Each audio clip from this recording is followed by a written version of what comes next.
Welcome back to Craftardia and armor modding in Fallout 4. Today we shall be modding the T-45 power armor. This is the first power armor that isn't complete shitness, and it can perform pretty well in terms of both combat and utility. First we will take a look at all of the materials and paint jobs that this armor has. The regular paint design of the armor is just that, very regular and not too impressive on its own, silver plates with a lot of rust. Better than that Raider shit in any case though. The Minuteman paint increases charisma, but only if all 6 parts are used, which is annoying and seems like something EA would do. However, the design of this armor is magnificent.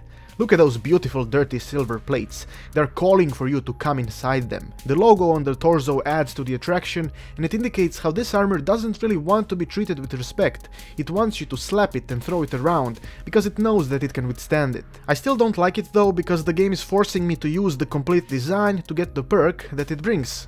Fuck you, EA. The military paint will increase your strength when all parts are used, so another EA paint. The design of this armor is very well done. The military dark green color of the plates gives a lot of seriousness to this armor, mainly because the helmet looks like a gas mask, and when military forces use gas masks, it can look pretty badass. I feel like the helmet makes this armor very military focused, so any design that will favor military colors will look great.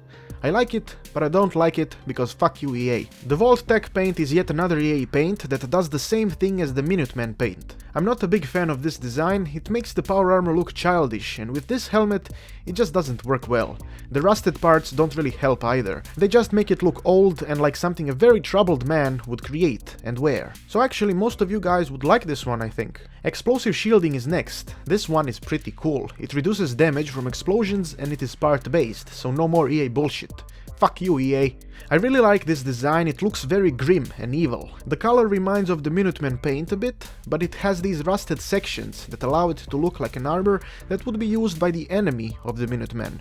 At least that's how I see it. The titanium plating increases the health of the armor, and it is also part based, so if you decide to go full titanium, your armor will have a ton of health. The lead plating increases radiation resistance, while prism shielding increases energy resistance. All of these have the same visual design, this copperish look. It looks very worn out, perhaps to deceive the enemy, since all 3 types increase the durability of the armor.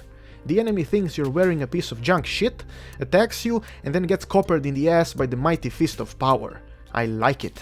The final material is Winterized Coating, which does the same thing as the Prism Shielding. It increases energy resistance, but it is not as effective as Prism Shielding. The resistance that you get with it is smaller, but you get this amazing white design. I love it.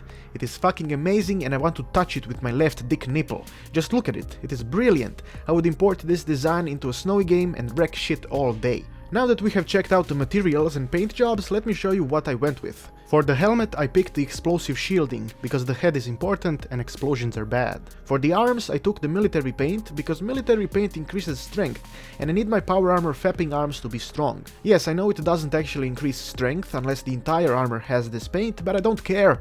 Let me be creative, dammit. The legs are white, because this particular armor is going to be sitting in his room all day masturbating, so the legs will never get any sun. The torso has the Minuteman paint, because I feel like this logo gives some extra character to this power armor, and since he will spend all of his days fapping, the least I can do is give him a bit of character. As for the part customization, we'll start with the helmet. Every part has 6 available models. These don't change the appearance of the helmet, but all of the models get consecutively better, so if you want the strongest one, you will go with Model F. As you can see, Model F costs 5 adhesive, 10 aluminum and 4 circuitry, so it isn't very expensive. When it comes to miscellaneous mods, the selection has been expanded a bit compared to the Raider power armor, and all of these are the same for all future power armors. The Recon Sensors allows you to mark enemies with a compass pip during sighted aiming, so if you like sniping motherfuckers, this mod could be very useful. The VATS matrix overlay increases VATS hit chance, but it costs 3 fiber optics, which is probably a bit difficult to find. Targeting HUD, internal database and rad scrubbers are familiar from the Raider armor,